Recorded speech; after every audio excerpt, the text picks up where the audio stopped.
A gente vai ter a nossa próxima palestra agora com o meu orientador do Canadá, Dr. Duncan. Eu tive o privilégio de estar no Canadá durante o Ciências Sem Fronteiras com ele. Foi muito difícil trazer ele aqui, a gente passou por muitos perrengues, mas finalmente conseguimos. E ele vai dar uma apresentação sobre o trabalho dele com formação planetária. E vai ser todo em inglês. So I just presented you saying that it was really nice to work with you, and the presentation is going to be in English. So you can start. Okay, thank you. Thank you. Thank you. I feel like a politician here, standing here. Vote for me. Thank you for the invitation to come here to Portugal, to Brazil. It's the first time I've been to south of the equator, believe it or not. So I'm very grateful to be here, and thank Pedro and the organizers for inviting me. I'm looking forward to a fun visit, and I hope a fun talk today. Pedro said I should mention a little bit about where I'm from. I'm from Canada, grew up in Montreal, but I'm currently at Queen's University in Kingston, Ontario, which is between Montreal and Toronto, for those of you who know a little bit about Canada. It's right at the end of Lake Ontario. It's a very historic university in Canada, and we're very proud that 2 years ago we won the Nobel Prize in physics, in our department of physics, for the work by the group led by Art MacDonald, who worked on what was called the Sudbury Neutrino Observatory, which was a very large container of heavy water buried 2 kilometers underground in north of Kingston to detect, by flashes of light, they detected neutrinos from the sun. And they proved that those neutrinos were converting from one type of neutrino, the electron neutrino, to tau and muon neutrinos. And they were the first group to be able to show that the right number of neutrinos were coming from the sun according to our models. The models of the sun were perfectly good, but all previous experiments had missed neutrinos because they were changing type as they flew from one place to another. It's as if someone threw a soccer ball, and by the time it got to Kingston, it was a ping pong ball. So they were different groups had missed this. This experiment was able to show this, and it proved that the neutrino had a rest mass, and it proved that the standard theory of particle physics has to be revised. So for that work, the group won the Nobel Prize, and our department continues to work now in building detectors deep underground in the same location, but in different areas, to build a variety of experiments which are looking for dark matter particles.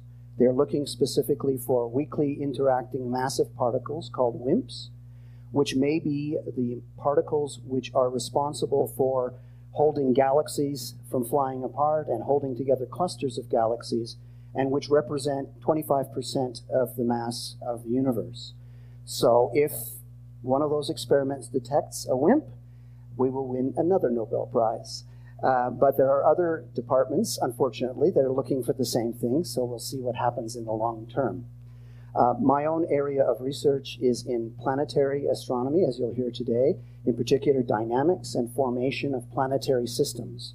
So that also has been a very interesting field, as many of you know, and I see there will be other talks this week on exoplanets, so I will be briefly just discussing some aspects of the exoplanetary systems. And in the last half of the talk, I will focus on models, numerical simulations, computer simulations of how we think we can form these planets, not only in our own system, but around other stars. So what is shown up here is a fraction of the many, many planetary systems that have been discovered by the Kepler spacecraft, which was launched maybe almost a decade ago, but it looked at a field of a large number of stars and looked for these stars to wink out very briefly as a transit of a planet passed in front and diminished the light very slightly. Through remarkable technology, as well as a certain amount of luck. We did not know these systems existed at all.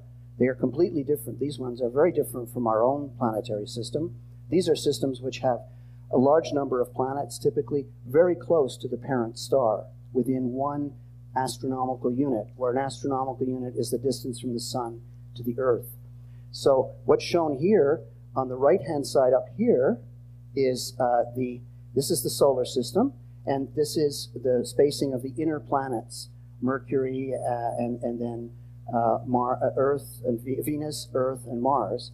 So that's the scale of our system. Here's Jupiter out here. You can see how close in every one of these systems. They're not all located in this part of the sky. This is just putting them all together on one plot. But it shows you the variety of planetary systems that we have, and the size indicates how big the planet is compared to our planets. So the biggest ones are as big as Jupiter, and the smallest ones are getting down to the size of Mercury. And they go around on very short orbital periods, typically these ones, but there are many others with longer periods. But it just gives you a sense of how remarkable the universe has been, our galaxy at least, has been in creating myriad types of planetary systems. And so, of course, the question is, how do they form? Why are they different from our system? And the question that I think some of you will be discussing later in this week are, could they have life on them? Are these planets what we call habitable, meaning do they have the right physical conditions for life to begin to form on these planets? And most physicists would argue yes. The biologists would say, well, life is tricky to form. We'll see. But at least we have some hope that there are systems out there like our own. So that was just to give you a sample of what we're going to be talking about. What I'm going to talk specifically about today is a type of model which is quite new to planetary formation, and it involves the concept that much of the solid material in the disk around a newly forming star, which begins as little tiny dust particles created in the outer envelopes of giant stars, those, when our solar system formed, coagulated and began to build larger and larger objects. And in ways that I'll describe, it turns out that pebble-sized objects, a pebble is something, a rock, which is basically something in the size of centimeters to meters. So something you could maybe hold in your hand, or some of the bigger ones you couldn't. But a pebble is in a river, just the rocks in a river. And it turns out that the most promising method of producing planets, in large numbers of planets in very different conditions, are these models involving pebbles. And that's a new development that I'll tell you about. And I'll tell you about the simulations that those entail. So I will mention that work, which will come at the last half of the talk, has been done with two colleagues who are shown here. My colleague Hal Levison and I have been together. Hal works in Boulder, Colorado in the United States. He works at an institute called Southwest Research Institute, and that institute is the headquarters for many of the space missions to, for example, the mission to the planet Pluto that many of you must have seen pictures from in the last few years. That mission was headed up by my colleague Alan Stern, who works at Southwest Research. And Hal Levison works at the same institute. Hal has just been awarded a $1 billion contract to send a spacecraft to the asteroids, which orbit in the same location as Jupiter, called the Trojan asteroids, for those of you who know that. I won't be talking about that, but he'll be busy for a while planning that mission, launching it, analyzing these objects. And these are the objects that he'll look at will be the building blocks of the formation of the planets. They will be left over like fossils. They'll be the mission is called Lucy. It's named after the famous hominid, the ancient form of human beings just before our species evolved. There was one called Lucy, at least we now call it Lucy, and she lived 2 million years ago. And those fossils tell us about our origins as human beings. While his mission will go by these objects orbiting near Jupiter, we believe they were captured there into those orbits very early in the solar system and have remained more or less untouched. So those objects are like looking at the fossils of our solar system. So he'll be working with that. But in the meantime, for all these years we've worked together, I think I counted we've written 30 papers together, scientific papers, so roughly one a year. And Catherine Kresge on the right-hand side is a postdoctoral fellow who's worked with Hal and I on the simulations that I'm going to talk about towards the end. So that's what we're planning to do.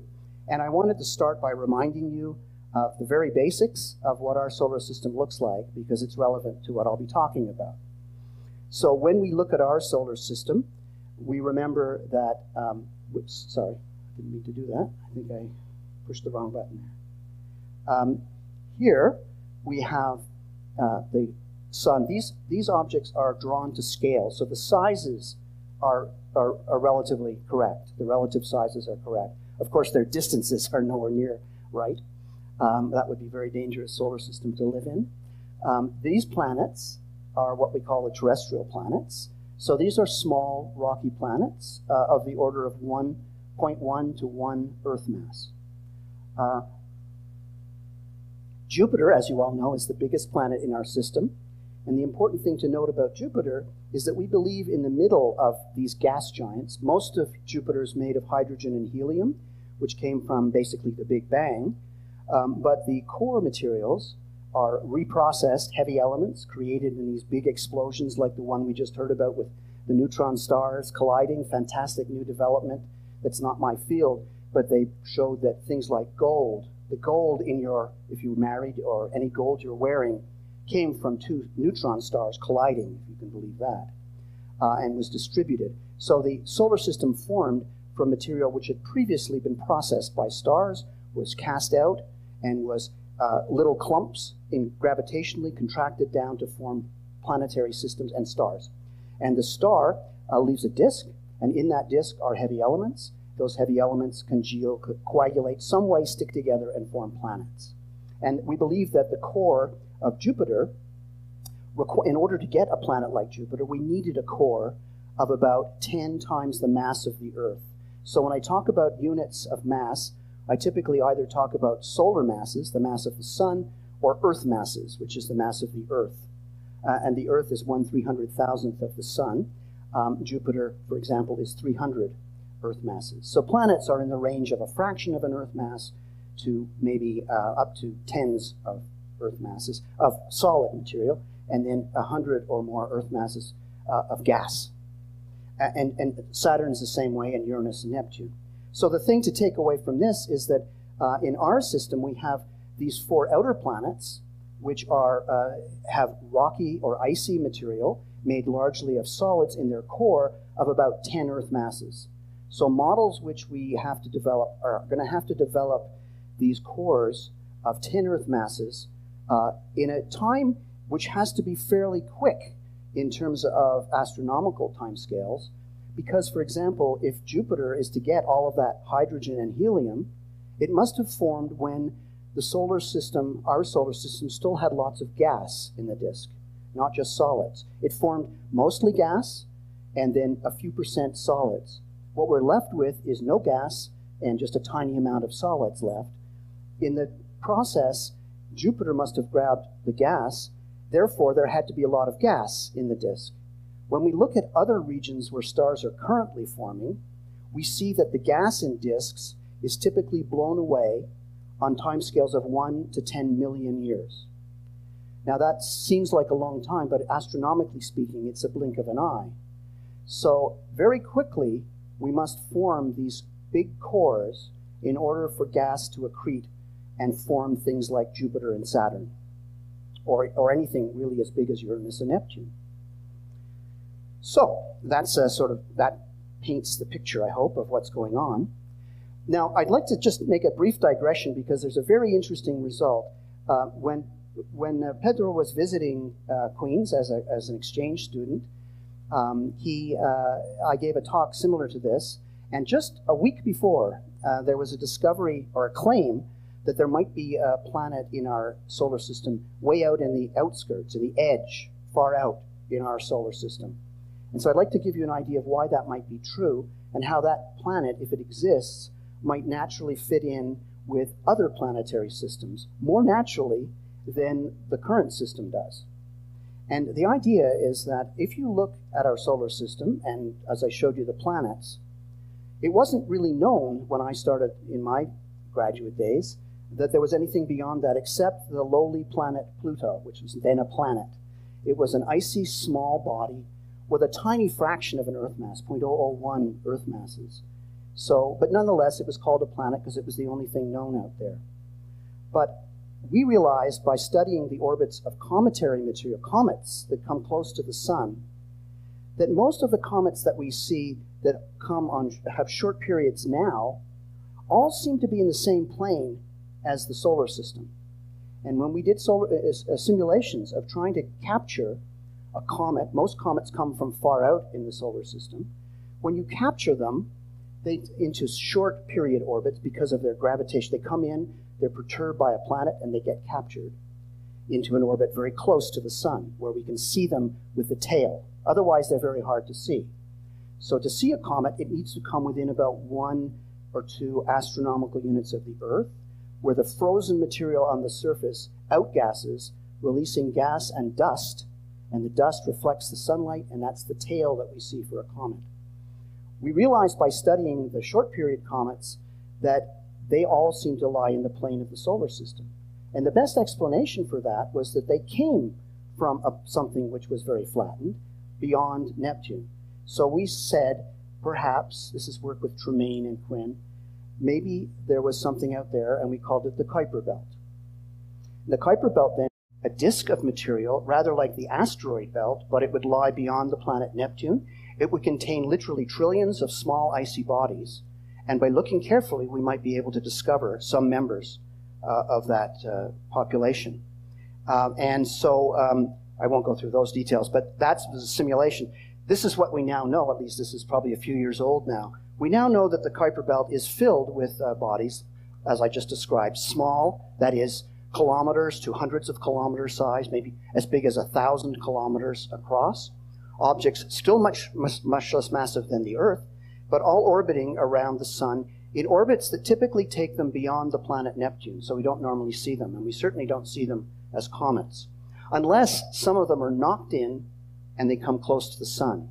And we showed that not only that belt existed, but later work with Hal Levison showed that the orbits out there are chaotic in a dynamical sense, that you can have an orbit which goes around quite comfortably for literally billions of years, orbiting around beyond Neptune, and the perturbations from the planets will eventually build up, knock it into a narrow dynamic avenue which brings it into encounters with Neptune and all the other planets. And that's how comets come down to us from the Kuiper Belt. So that was interesting and reassuring that those objects really existed. So it shows that there was material out beyond the planet Neptune. And it also showed, this cartoon says, this is the big planets are sitting at a dinner, and they're all having dinner, and in Canada at least we have big people's table, the adults sit, and the children sit at another table when it's time to eat. And so Pluto has to sit with the children and eat with the little kids because he's a little planet. And the reason that we say that it's not a planet anymore is that there are many bodies like Pluto in the same region of space. Pluto is not dynamically controlling that region. You know, the other planets have managed to clear out most of the small bodies in their vicinity. In some sense, the solar system is very empty. If you go from the Earth out all the way to Neptune, there's almost nothing in between except for the asteroid belt, where a planet probably couldn't quite form or maybe form and broke up. But apart from that, there's not much until you get, but beyond it, there's all this stuff. And so Pluto is simply one of many. You could call it the king or one of the rulers, one of the oligarchs of the little planets out there, but it's not a planet, we argue. So there you have the current system. I'll show you the simulation. I won't explain it too much. This is eccentricity. This would be a circular orbit. This is distance from the sun. What we're doing here is starting out, this is some work that a graduate student did a few years ago named Edward Thomas with me and Hal. And we tried to figure out how did we form the outer planets. And it turns out it's very difficult to form giant planets like Uranus and Neptune out where they are now. At that distance, they're so far from the sun that the orbital periods are so long and the collision timescales are so long that it's very hard to form Uranus and Neptune. We argued that maybe they formed closer in, near where Jupiter and Saturn were formed, and they were kicked out. They were knocked out into orbits that we now see. They were knocked out, and then they interacted with the disk out there of small bodies. And when you have a large body moving through a stream of small bodies, the random motion of the large body gets damped down. It's equipartition of energy, basically. The kinetic energy has to be shared equally, and the small bodies have small mass, so they have large velocity. The large bodies have large mass, small random velocity. So they end up moving on circular orbits when they interact. So this was just a simulation, which I won't get into now, but I'll just show you, let it run, is of all these objects being kicked out from the region where Jupiter and Saturn were, and now they're out in this region where they ended up. And they settle down into roughly the right kind of orbits. This object here, which started inside, ends up at about the right place for Uranus. So this one here ends up about here in a low eccentricity orbit. And this one here ends up at nearly the right place for Neptune. And these are both objects of 20 Earth masses. And this is Jupiter and Saturn. And that region out here has been excited. These are all small bodies that have been stirred up by this. So we believe that our solar system underwent an instability associated with chaotic dynamics that moved the planets like Uranus and Neptune outwards in the solar system, out to this region. Okay, so that's another part of the story. Then in 2003, and again, don't worry about all the details on this slide, but the basic idea is that an object like this one was found. Now, what do I mean by these little diagrams? These are all the Kuiper belt objects and things out here. They're moving around in nearly circular orbits. This one's a very eccentric object, obviously. Its pericenter doesn't take it anywhere near the solar system. It's out at 76 astronomical units, twice as far as Neptune. It's a relatively small body, but it's still a body which somehow got out there. And if you remember your first year or second year physics, when you do gravity problems, remember, if you kick something from one location, conservation of energy tells you that as long as it remains bound, as long as the total energy is negative, it'll come back to the same distance from the sun. It must, for spherical potential. So something kicked this thing, but it clearly wasn't a planet. So the argument here is probably these objects are formed when the sun was very young and there were other stars whizzing by. And they perturbed an object which was being thrown out of the solar system. They perturbed it into an orbit like this. This was the first hint that there might be large objects in the outermost parts of the solar system. And then a couple of years ago came this is a joke based on a movie. I don't know if any of you have seen this movie. It's Planet something from, I think it is Planet 9 from outer space. Anyway, it's a science fiction movie, an invasion from people to the Earth. But the authors of this paper, this is not my work, this is work by two scientists at Caltech, they argued that there was a planet out there. So instead of Pluto being planet number 9, we've demoted Pluto, we've removed him from the list, him or her from the list, him I guess, and we put in a new one, maybe. And why did they say that they should be there? Well, the argument was that when you look at other objects that we can see, we have not yet found this planet, if it exists, but the other objects that we look at that are out there, we now have, at the time of this diagram, there were only a few objects known. There have now been a few more found. These are objects, again, which are very far out in the solar system, at hundreds of astronomical units. And they all appear to be aligned with each other. And the argument is that this object here, whoops, sorry, I keep doing that with the wrong clicker. I'm not used to this clicker. Here we go. This object on here is the orbit of the potential 9th planet. And not only do the authors predict that there should be objects that are lined up like this in the outer solar system, but they predicted several other things about the solar system, about objects that would be on vertical orbits and backwards orbits that all seem to fit with this. So this is like what my friend Hal would say is going to a crime scene. And you go into the room and all you see is blood splattered on the wall. And you look at the blood strats and you try and figure out where the bullet came from and what happened. So we're doing the same thing with the outer Kuiper belt.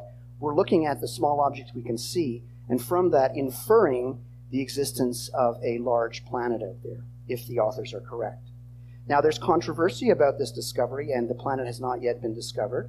But if it exists, it would lie in an interesting regime for our system. Here is, for example, the Earth, and its mass is 1 Earth mass. Here is the planet Neptune, it's 17, and Uranus is about 15 or 20.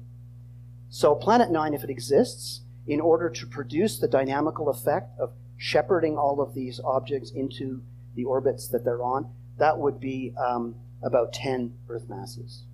And remember that number because it's important for what we're going to talk about in just a moment, which is Kepler. And I've already alluded to the fact that Kepler, the spacecraft, named after the astronomer, of course, stared fixedly at 100,000 stars for 3 years.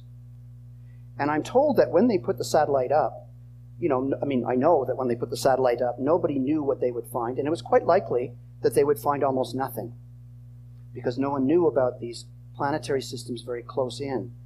But the minute they turned the spacecraft on and looked at those 100,000 stars, they immediately began to see stars winking out. There were literally several stars blinking out on every exposure that they were taking, because there are so many close-in planetary systems. And if you think about that, that is truly remarkable, because you can only see a planet which is transiting across the face of a planet if its orbit is very much in your line of sight. If you have something small going around a big thing, if you're going to see it diminish in light, if it's a moth flying in front of a searchlight, you will only see the light diminish if the moth happens to go that way. If it goes like this, you would never see it from your vantage point as blocking out the light. So in order to find all of these eclipses, these are very rare events for any given star because they're not usually inclined right. So when you correct for the fact that many stars are not showing up but must have planets, it turns out that virtually every star in the sky has one or more planets orbiting it. And when you begin to plot up the characteristics of those planets, as you'll hear more about, I'm sure, later this week, and have already, I'm sure, heard something about, the masses range, as I said before, from 1 Earth mass to thousands of Earth masses. That would be several Jupiter masses.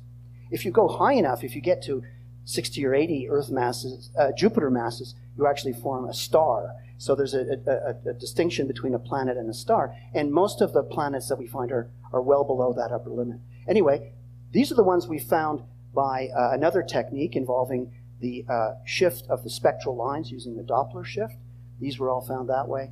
And then the transit method finds these. And there are other methods called microlensing, imaging, and timing measurements, which bring us down into the region that we're really interested in, which is this one. This is where the Earth is at 1 AU. This is where the outer planets are. So you say to yourself, well, gee, there doesn't seem to be very much in the other systems that are down here. But we've only begun to look. And the ones that are up here are very easily found by this radial velocity measurement. Things down here, as you can see, are very hard to find at 1 Earth mass. And Kepler, by virtue of the fact that it was only observing for 3 years, would only accept a candidate if it transited 3 times, just to be sure that it was a transit. So we begin to find planets like this. And when we put them together, we see that the Kepler planet candidates have a distribution of sizes. And in this case, they're talking about radii, but they roughly translates into mass, not completely because you don't know the density. But Earth-sized objects are fairly common, in fact. Super-Earth and Neptune-sized objects seem to be the dominant size, at least for the Kepler planets. And Jupiter size and larger are fairly rare in the Kepler sample, but they're only sensitive to things close in. When we put them together with the transits, we see that there does indeed seem to be still a peak, and then a trough, and then another peak at Jupiter. So it looks like nature likes to make planets which are in this range here, which are now called super-Earths or mini-Neptunes, because they're either a bit bigger than the Earth or a bit smaller than Neptune. But again, I stress that this region down here is heavily undersampled. It's very difficult to measure things down there. There may be lots of planets in that region. But that's the thing we have to explain then. How do we form all of these things? And the reason I talked about the 9th planet was partially because it would lie right in here, wouldn't it? It would be 10 Earth masses. So maybe the solar system does have one of these planets, which it doesn't appear to have right now, from the ones we know of, and maybe that one was ejected or knocked out into a larger orbit, stabilized by a passing star, and then it influenced all of the comets that are out there now. Remains to be seen. You may ask why we haven't found that planet yet. It would be, for the astronomers in the audience, something like 22nd or 24th magnitude, which is quite faint. And the only way you could measure it would be to see it moving against the background stars, because it being nearby, it would move much more quickly than the distant stars. So the distant stars would represent a backdrop, and if you watched it over a period of days to 2 weeks, you would see it orbiting, and then you would know how far away it was by Kepler's laws. So all bets are off at the moment. Groups are looking for such a planet now, but if you hear in the next, and the people that argue that that planet exists have said, we will know one way or the other within, say, 5 years. So within your student or maybe graduate student lifetimes, we should know whether or not such a planet indeed exists. But if it did, it would be quite a normal type of mass. In fact, it would be the dominant mass from what we see around other stars. Okay. One final point about that is that I mentioned that some of the diagrams show mass of a planet and some of them show radius. And the reason for that, if you think about it, is that in the radial velocity measurement, what you're looking at is the central star going back and forth. And how much it goes back and forth depends on the mass of the planet and its distance, but its mass. But it gives you no information about the size of the planet. On the other hand, when you have a transit across the face of a star, you're blocking out a certain amount of light. And the amount you're blocking out is proportional to the area that you're blocking compared to the area of the star. So if it's a 1% dip in the light, the area that you've blocked is 1%. Right? So that's the area is 10 to the minus 2. It tells you that the object then is, that's r squared, so the object has you can figure out the ratio of the size of the object to the star, which you know, so you know the radius. So we get mass in one set of measurements, radius in the other. When you can put them together, as we can in many systems, you get density. And density tells you what it's made of, to some extent. If the density is like 1 gram per cubic centimeter, that's the density of water. It's also the density of Jupiter's atmosphere and Saturn's atmosphere. So it tends to tell you it's a gas thing. If the density is like 5 or 6, that's like the Earth, it's compressed. If it's somewhere in between, it's probably water, mostly water. So when you look at some of these systems, here is a plot of mass in radius, all done in units of Earth. And so you find that these different objects here, each one of these things is an object that's been found. Some of them are made of iron. Some of them are water planets, 50% water. Some of them are probably rocky planets like ours. So we see diversity in the orbits, in their masses, in what they're made of. So it's a tremendously interesting field with a huge variety of outcomes for planet formation. And it turns out, this is probably hard for you to see, but all I want to show you is that when you look at the Kepler systems, these blue ones are single planets. We only saw one transit in a given star. Doesn't mean that there's not other planets there, it just means that they weren't on the same orbit in the plane. Here, we see 4 planets, 3 planets, 2 planets. So multiple planet systems are very common. And that's important. Well, another important aspect that I'll finish up just the background, and then I'll tell you a little bit how they're made in maybe 20 minutes. This is the mass of a star relative to the sun. Just like planets come with different masses, so too stars are born with different masses. It's just birth weight, just like a child is either, some are born with We think in pounds. I don't know what it is. 3 kilograms versus 6 kilograms or something. It's birth. And so some stars are born big and some are born small. And so the big ones up here here's relative to the sun. So here might be the mass is only 2 times, and here we're down to 0.5 and down here. Now when you look around us in our galaxy, nearby stars, you can figure out how many stars are born of different masses. Turns out the sun is fairly typical, although it's about 0.4 solar masses is a typical star. So the sun is slightly big for a star, but not by very much. It's a pretty typical star. But there are lots and lots of stars that are less massive, and there are a few stars which are much more massive. And it turns out also, as Pedro will tell you from our class in astrophysics, the bigger stars are very much more bright, and they burn up their fuel very much more quickly, and so they don't live very long. They're very, very bright. And so you can ask yourself, if I put a planet in orbit around a star, where would the planet be such that water would be not frozen if it was too far away, and not boiling if it was too close? Where would it be just right to be water? And that band depends on the mass of the star, and it's here. So in our case, in the solar system, we have a 1 solar mass star. We have all of these planets that are at different distances. Here's where the Earth is, and not surprisingly, that's where we have liquid water. And Venus is too hot, and Mars is too cold.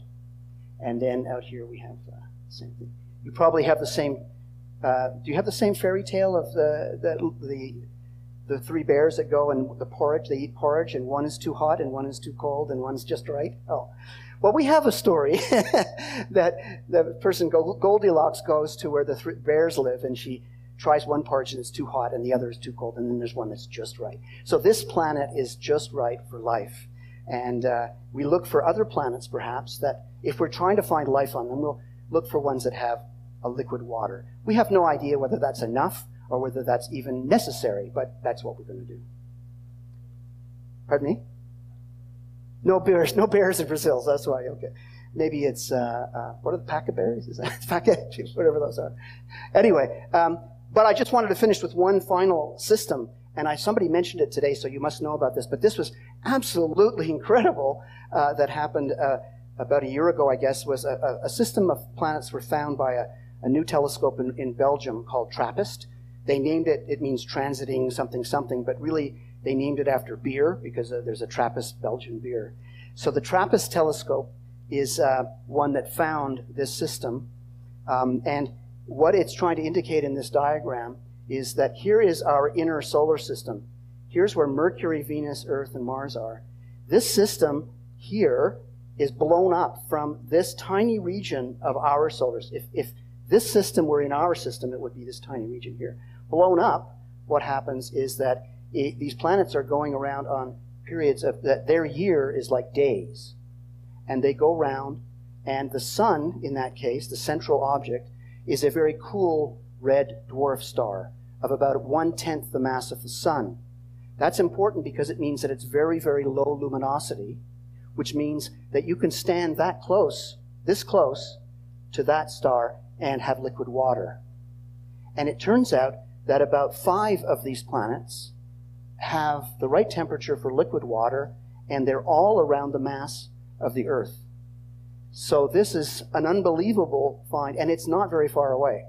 So, I mean, astronomically speaking. So this is one that people are going to look at very carefully for the possibility of life. And it tells us that there are going to be many habitable planets out there, and these are low-mass objects just like the Earth. So that's very exciting.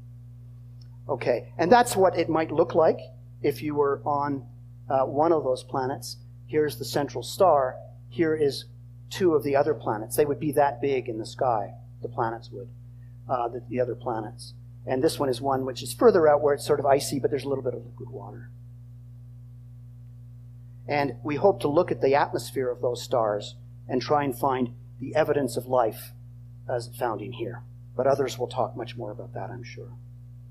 Okay, so I wanted to spend just a few minutes to try and, because it gets more technical, and I know many of you are not in astrophysics, but I wanted to spend just a little time giving you a flavor of how you might build planets. How does nature create these multiple objects in orbit around stars? What is the current thinking about how planets actually form and evolve dynamically? And to do that, I've taken a talk from my colleague Hal Levison, it hopefully will show up here, and I think if I go to full screen, it's an animated PDF file, so it should, whoops, that's not going to work. Let's see, back up now. I'm not getting the right, I'm sorry. I think it might not have opened in the right file. Hold on, it's okay, I can work this out. Give me a second here.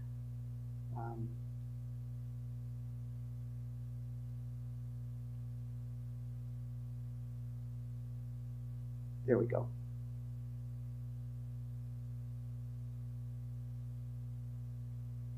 Okay, so how do we think planets form? Well, if you've taken any courses in most people, I know that most astronomers, most physicists have never taken a course in astronomy, including myself as an undergraduate. I took one course in astronomy, but that was enough to convert me to astronomy. It was about black holes, of course. Everybody likes black holes. But what we've been told for years is that there are stages in planet formation. So there's evolved over the years, beginning with a Russian named Safronov over the 1950s, a theory of how planets formed. And before that, there were all sorts of theories about passing stars, ripping material out, and all sorts of things. But now we think it's a process of starting from the bottom and building up. And the standard 6.5 steps is what Hal calls it here, but it's basically a series of steps that I won't go into detail at all, but I'll just mention the basic picture. So we have a picture in which you have a collapsing cloud of gas, and inside every cloud of gas, when we look out at stars that are now forming, clouds that are now collapsing, there's always some mixture of heavy elements. And in the case of the sun, it was about 1% of heavy elements by mass. Mostly hydrogen, helium, a little bit of heavy elements in the form of little tiny grains of dust, little things that are micron-sized. They are formed in, we believe, in the outer parts of red giant stars or in supernova explosions. They contain the heavy elements of which we're made: carbon, nitrogen, oxygen, all that stuff. So as the system evolves, the central star contracts down, but because of conservation of angular momentum, you remember the old argument about the figure skater pulling their arms in, things spin up, but the gas is collisional, so it collides and it forms a disk. So you form a disk, and in the disk, there are little tiny bits of dust. The dust settles because it acts with the gas. It settles to the midplane. It settles to a very thin layer of small particles, and those begin to build up. The objects that form as a result of that process are called planetesimals. They form objects that are in the range of 1 to 10 kilometers in the standard picture. Then what happens is a few of those objects that happen to have had a few more collisions and accretions get a little bigger. And when they're a little bit bigger, as an object is flying in from, let me use that pointer again, as an object is flying in from far away, like this, it would normally fly in and keep going, but because of the gravity of the planet, it will be perturbed, and this is called gravitational focusing. It brings small bodies closer enough that they can hit the planet. So the cross-section for collision gets bigger for bigger objects. And it gets so much bigger that the big ones start to beat everybody out. They start to eat everybody, and they run away. They start to grow faster and faster. However, what happens is there's not just one big object that's eating the small bodies. There may be one just down the road. These are all things orbiting the sun, of course. It may say, well, I'm pretty big too. I'm eating all my objects. And finally, the two big ones start to realize there's another one near them, and they begin to interact with each other. What's more, they begin to stir up the population of small bodies, which are otherwise moving on nice circular orbits. They get all stirred up, and it quenches, it stops the growth. But what happens is a phase of what's called oligarchic growth, and the stirring stops this focusing from being so effective, and then you end up with a bunch of oligarchs. And the oligarchs are taken from the idea of ruling under many. So there are many roughly equal objects. That's an oligarchic phase. Now, in the outer parts of the planetary systems, we think that it went all the way to forming, the old picture would be it went all the way to forming Jupiter and Saturn directly. In the case of the terrestrial planets, the oligarchs were only about 1/100th of the mass of the Earth. So there was a late stage in the formation of the Earth that took up to 100 million years to occur. And it's during that process that the moon, our moon, which has actually started as a Mars-sized planet, hit the Earth, and in that collision formed the moon and the Earth system. The moon formed close to the Earth and then has been slowly spiraling out ever after. So that takes place in the late stage, which happens for the terrestrial planets. And then in the outer parts, if you can form this big, giant 10 Earth mass object where Jupiter is, you can then suck in the gas very quickly and form a giant. But to suck in the gas, you need a 10 Earth mass core to have formed within a few million years. And that's very difficult to do. So what are the issues with the standard model? The issues are many, and I won't go into all of them, but one of them that's really critical is a meter barrier. When I said that we started with dust grains and we ended up with, let's say, a 1 kilometer sized object, then obviously those objects had to go through a phase where each of them was at one time something like a meter or so in size, or 10 meters, or 100 meters. What happens when an object is about that size is that it interacts very quickly with the gas, and it spirals in and is sucked right down to the star far before it can grow anymore. So this has been a classic problem in the formation of planets forever, is how do you get over the meter barrier? How do you get from something which is less than a meter to something which is hundreds or thousands of meters without losing all of the material that you're building? You're building them up, but they spiral in because of the gas.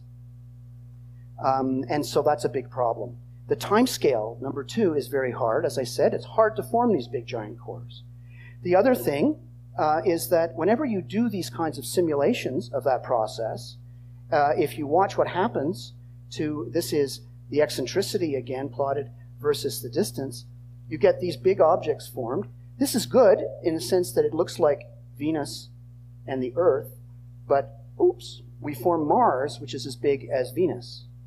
Mars is in fact much, much smaller, like a tenth of the Earth or less. So why is Mars so small? That's been a perennial problem with this picture as well. And this is one that Pebbles can solve as well. So it turns out that all of these problems can be solved by this idea of Pebbles. So I will finish then briefly. If you don't mind, I'll take 10 minutes. Is that okay? That would take me to the hour. I guess that's all right.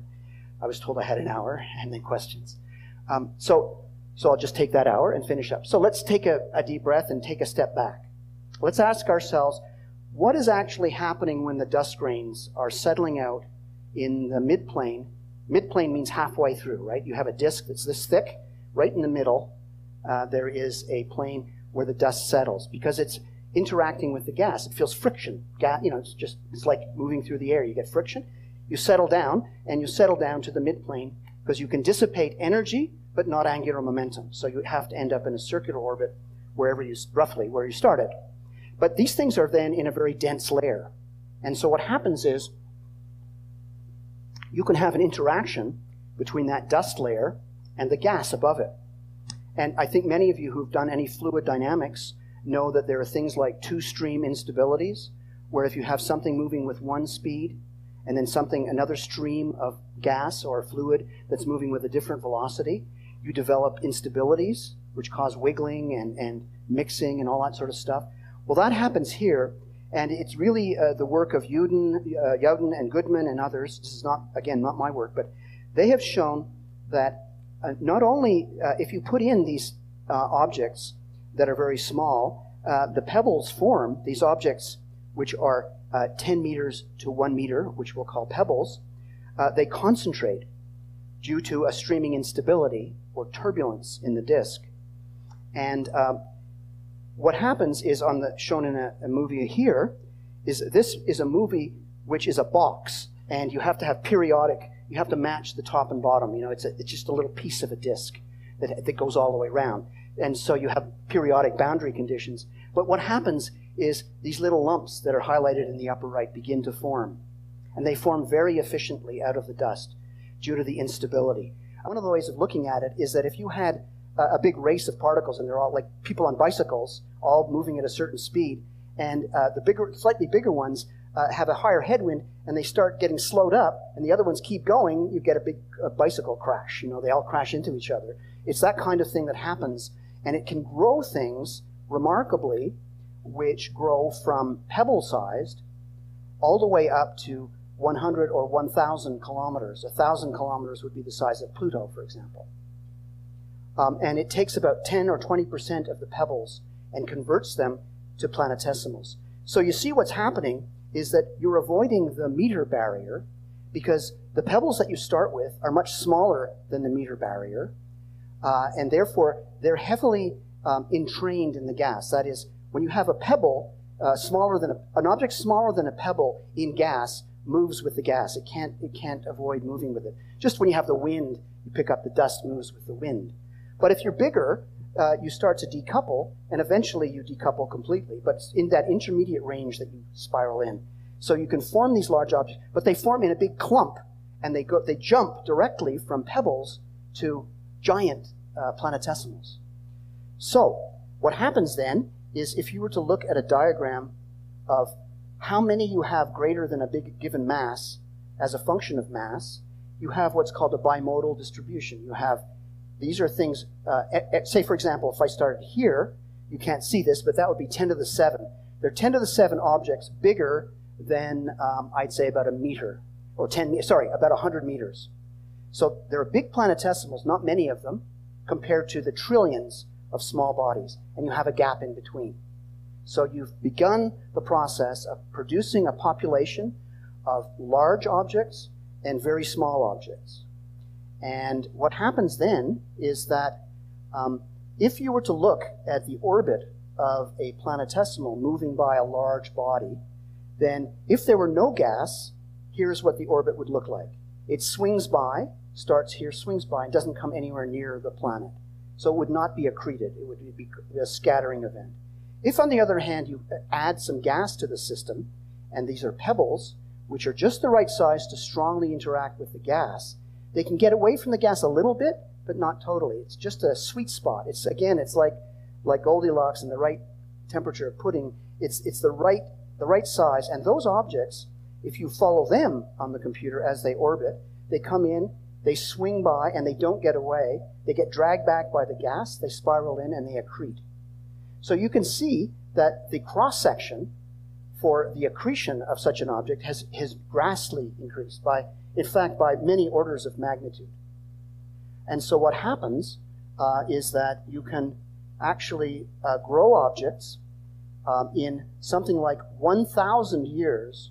You can grow something from 100 kilometers to something like 10 Earth masses. So we've gone from a situation in which we couldn't form any planets of this size in a reasonable time to one where it looks like it's too easy to form planets. They all grow if you can get them into the pebble size to begin with and have these large objects there. So we did some simulations. And this diagram, the frowning face here, this is Hal's joke, such as it is. And the idea is that we started out with this idea, and we said, oh, we're going to form planets. And we did. And we grew large planets in 1,000 years, much shorter than the time we needed. But what we ended up with were a whole bunch. If you watched as time went on, we ended up with all of these objects up in here. And if you look at this scale, that means that there's 100 objects bigger than one Earth mass. So instead of forming just a few 20 Earth mass objects, we ended up forming 100 one Earth mass objects. Because every one of those little objects that started growing would accrete all of these pebbles, and away you go. And they wouldn't be able to compete. It happens so fast, they don't even know that there's anybody else around them. They just grow like crazy until they've eaten everybody around them. And the next one does the same thing and the same thing until you end up with hundreds of objects, big, but only Earth masses, not 20 Earth masses. So we said, okay, well, what can be wrong? And the idea that we came up with, in particular Hal and, and Catherine, this is another plot of that, was the idea of dynamically stirred pebble accretion. And this was a paper that we published in Nature a couple of years ago, and it received quite a bit of interest, I'd say. And we found something which worked very well. And we didn't, you know, when you do numerical experiments for a living, you tend to think that you're going to get a certain answer when you put the thing together.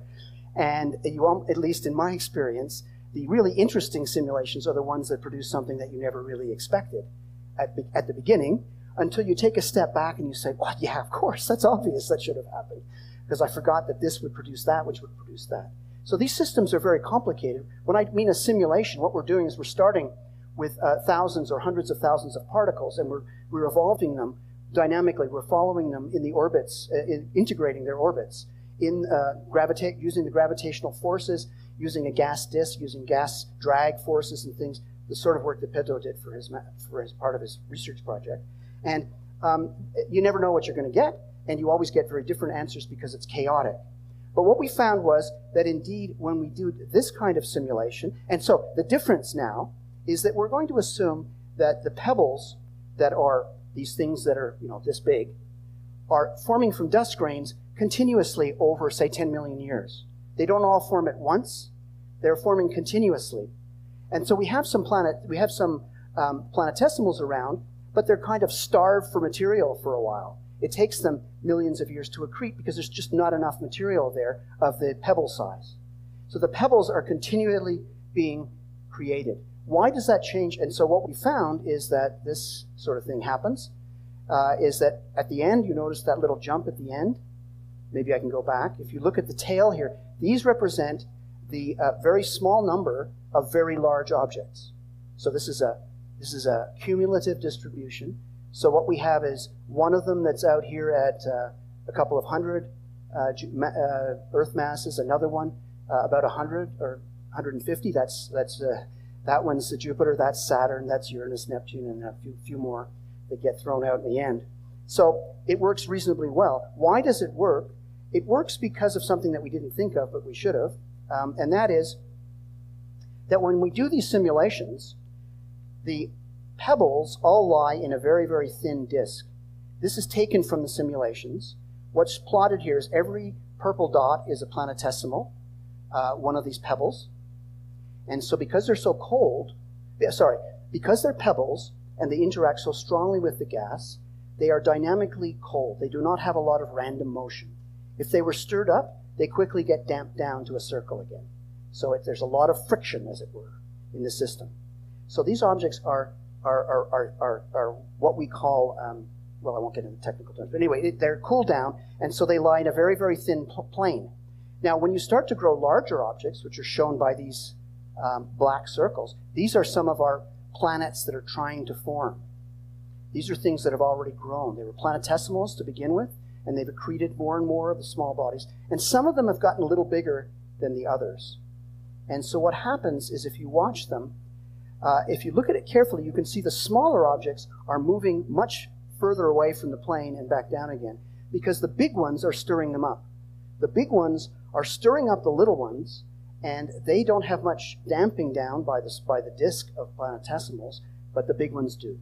So we have gone from an oligarchy where everybody's growing at the same rate. We've gone back to a phase of runaway growth, where just a few objects begin to dominate the whole dynamics of the system. They stir up all the remaining objects that are trying to form planets so that they go up and down in the plane, and they can't accrete anything when they're not in the plane. So they're starved. So the big planets starve the little ones, and only a few embryos grow to form the cores of the giant planets. That's the basic picture. And in the end, we end up with things, as I said, like Jupiter and Saturn mass. I will stop at this point because I don't want to bore everybody anymore. Just say that we've done the same thing with the terrestrial planets in the region where the terrestrial planets form, with the same idea. And I'll just show you the last simulation, one of the simulations that we did. Of course, we always show you the best simulation, but I'll say it's a typical simulation. This is the terrestrial planet region. This is the giant planet region. This is mass, 1 Earth mass, 100 Earth mass. So remember, we want to build big guys out here and we want to build a few little guys in here, and we let the simulation proceed in both regions. Whoops, not that way. And we see the big, on the right-hand side, you'll see the giant planets forming after a few million years. Look inside, you have little ones, and then there's this late stage of instability that forms the two one-Earth mass Earth and Venus, a low-mass Mars, Jupiter, Saturn, Uranus, and Neptune, and a few little bits left over. So that's where I'll stop because it looks pretty good. Obviously, there are technical details, and it's not absolutely certain that this is the way planets form, but it looks very likely that any model that's going to successfully produce all of those types of planets that we've seen in the time that we have available to us, given by astronomy and given by the gas disks, tells us that pebbles are probably the way to go. So at that point, I will say thank you.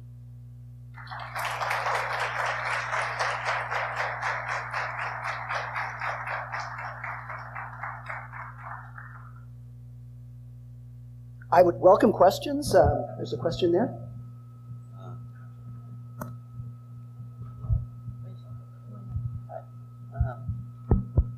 Hi. First of all, thank you for coming. Thank you. My name is Pedro, for instance. Okay, I have a graduate student for math. okay. Just as an So introduction. you have a good math background. Yeah, okay. I have a question. Why would you have you considered that maybe the most heavy objects would form closer, as you said earlier?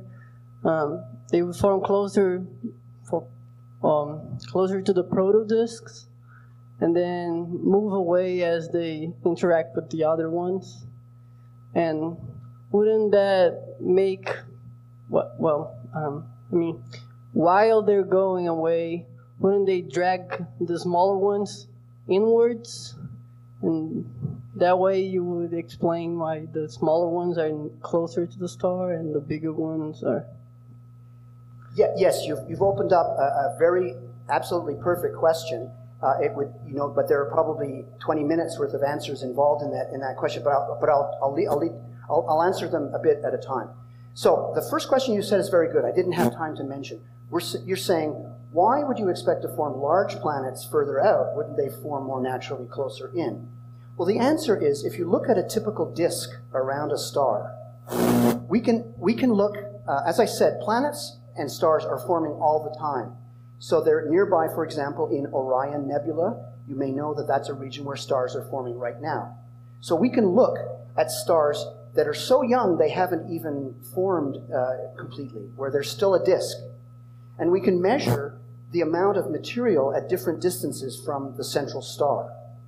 And they typically have a density which falls off as you go out, but not very steeply, like maybe r to the -1.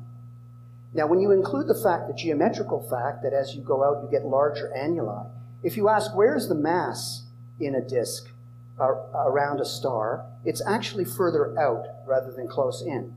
So if you wanted to form 20 Earth masses worth of solids, which is what you need, at 1 AU, there would not be enough material there in most disks.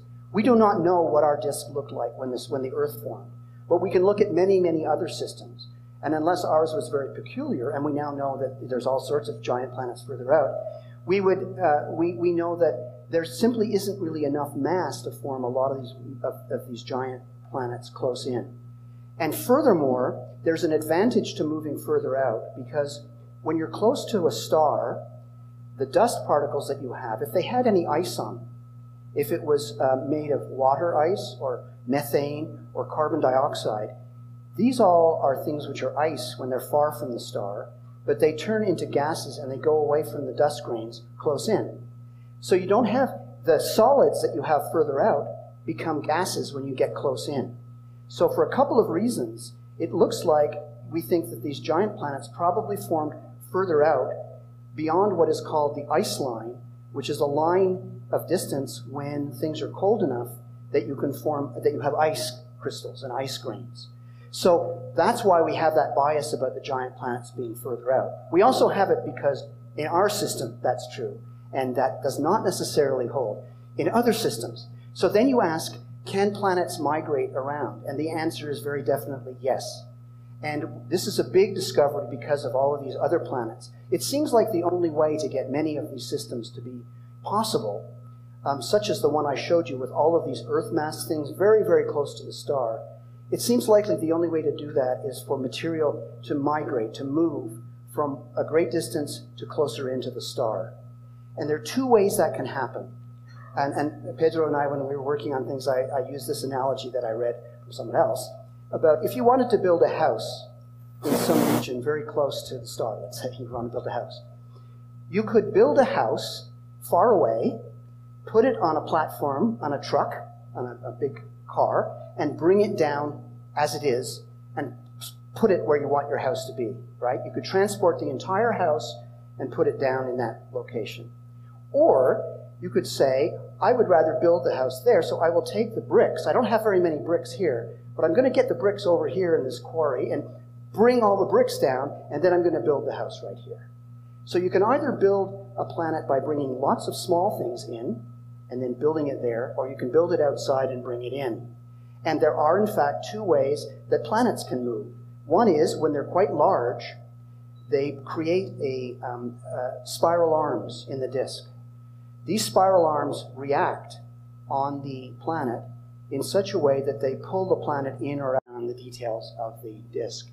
And often we have evidence that we believe, and we have numerical and theoretical reasons to believe that some planets have indeed migrated a great distance from out to in, and sometimes, as you pointed out, in to out.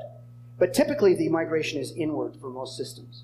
And if you have if you want to do it with small bodies, they also migrate very nicely. If they're the right size, they feel the effects of the gas, friction from the gas, and they spiral in as well. So the answer is, I presented a very idealized and simplified version of how planets form. It's very likely that if we really want to understand everything about planet formation, we'll have to take into account exactly what you said, is that some planets are probably formed at some places and moved out. Many of them are probably brought from further out in, or small bodies are brought in. But there's been a lot of movement. So you can't just say that because a planet is now at 5 AU, it was always at 5 AU. Also, if I may, Sure. Analyzing the composition of the planets, you could theoretically say that they formed in the solar system or outwards and then moved in while they formed. Can you say with... There have been attempts to do that. For example, in Jupiter's atmosphere, when certain probes have penetrated into Jupiter's atmosphere, and they've looked at the chemical composition, and it seems like the chemical composition is more consistent with forming further out. In that case, yes. So you can, but it's all it's a very difficult problem to model all of this precisely. You have to know what the situation was literally 4.5 billion years ago, as a function of distance from the sun. What materials would be gases? What would be solids? What would be trapped in? What chemical processes would have heated them up and liberated some gas? It looks, for example, like there are these small inclusions in meteorites from which we get the age of the solar system very precisely to be 4.567 times 10 to the 9th years. That's based on radioactive dating of the material in these tiny little molten, these blobs were molten at one time and they congealed out. Where they come from, we're not certain. So these are called chondrules. So there are lots of evidence by looking at the material out of which things are made, from asteroids, for example, and the moon, and a little bit from the Earth about what happened. But everything has been processed over time, which is one reason it would be nice to go to some of these objects that are more pristine, more untouched, and look at the composition there. Maybe we'll learn more about the early stages of the solar system. Thank you. Another question?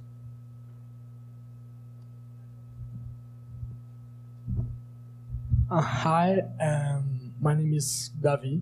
Hi, wait. Hi. Welcome. Thank you. I'd like to ask about the Kuiper belt, because you introduced your forgot how to say presentation. Yes. And introduced talking about it, and that it had an orbit of planetesimals, I think, that we couldn't quite see because it was vertical or something like that. And I didn't understood very well what was causing that orbit. I may have misled you there. I'm sorry. I was moving quickly, and I wanted to mention the Kuiper Belt for Planet 9. Let me be more precise. It wasn't to do with their direction of their orbit. The difficulty is that when you're looking at something which is reflecting light, for example, the only real way to see these objects in the Kuiper Belt, the reason we see Pluto, for example, is that the sun shines, of course, and the light goes out, and it diminishes by the inverse square law. So the amount of light that hits a planet at a distance r goes as 1 over r squared. Then the light bounces off the surface of that object, and it comes out in its own sphere, and so the light from a distant object is spread out by the inverse r squared law as well, which means that the brightness of a reflecting object falls off as 1 over r to the 4th power. So if we go from, say, a few AU, where we can see the asteroids, to 30 AU, we're going out by a distance, let's say, of a factor of 10. It means they're 10,000 times fainter out there than they are in the asteroid belt. And it's simply that the objects simply aren't big enough and bright enough for us to easily find them. So that's why, the reason that Pluto was discovered, it was a careful search of the sky, but Pluto also happened to be very close in its orbit, inside the orbit of Neptune when it was found, and it's covered with icy material, as we know from seeing it, that reflected very well. Other objects are typically further out, they're smaller, and they're darker. So it's very hard to find them. The way we find them is by looking for their motion, their motion against the background stars.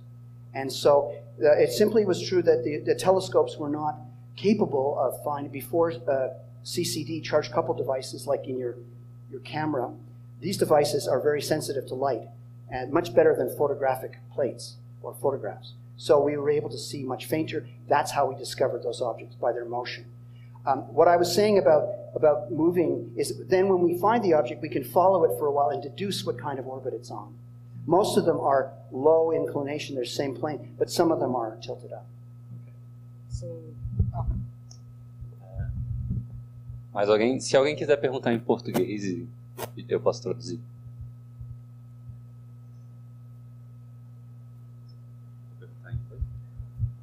Hi. Hi. I'm Matt. Hi, nice Matt. to meet you.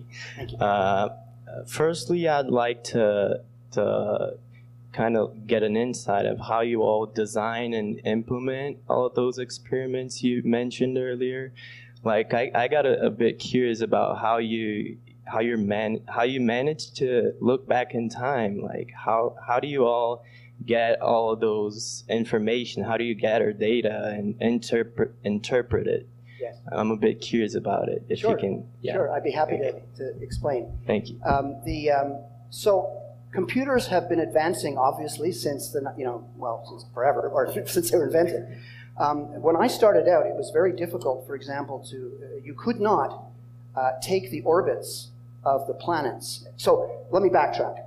If you wanted to take our own solar system and evolve it forward in time for 1 billion years, let's say, what you would do is you would very carefully locate where every planet was in the solar system, including the sun, obviously. You would figure out exactly what its velocity vector was, where it was moving at that instant, and then you have an initial value problem. It's just positions and velocities. The only force acting in a large scheme of things is just plain gravity. So you can compute at any instant what the acceleration is of any planet due to the sun and all of the other planets that it feels. You then take a small step forward in time, numerically, using what are fairly sophisticated methods, but in principle are nothing more sophisticated than what's called the leapfrog method in numerical integration. You step everybody forward in time to a new time by using the position, velocity, and current acceleration. You then project that it's going to move on an elliptical orbit to some new position. All of the planets do the same thing. Then you have a new set of positions and velocities, and you recompute all of the forces, and you simply take another step forward. So it's pretty much as crude as you can imagine. You need sophisticated methods to handle how you move the particles to maintain the accuracy of your integration. You need very fast computers in order to be able to do it. And as I was about to say, in the early 1980s, it was impossible to follow the orbits of the planets of our system for the age of our system. But soon thereafter, the computers basically got good enough, and the methods got good enough, that we could integrate everything for the whole length of the solar system. And we found chaotic dynamics, as you probably know. Now, you ask, how do we start out? Well, that's a good question. We don't know the initial conditions. But we do know, we think, we can look at other disks and we can say, well, the disk looks kind of like this. And we think there are objects that are small bodies that are moving in circular orbits at these distances. And we can put those all into a computer simulation. And we can put the effects of gas in by putting in forces from the gas drag. We can put in even the effects of general relativity, for example. They have to be put in, it turns out, to get Mercury's orbit right. You can put in all the effects that you think are important, dynamical effects, and you then grind away on many. Usually we use lots and lots of computers at a time because the system is chaotic. You can start with virtually the same initial conditions and end up with very different outcomes. So you want to do lots of simulations and get a generic sort of feel for how things proceed. But it's basically brute force numerical integration of F equals ma. Wow, seems to me like a lot of computations. It is. It's literally trillions of calculations. So Trillions. The early days, when people started building the calculators, they had to decide, should I wait another year to integrate for a billion years, or wait until the computers are fast enough that they'll do it in a month? So, but we've passed that stage now. We're now onto the stage where you can do the whole solar system in a week or so. Okay, thank you very much. So the time is up. Let's thank Dr. Duncan again. Thank you very much for asking.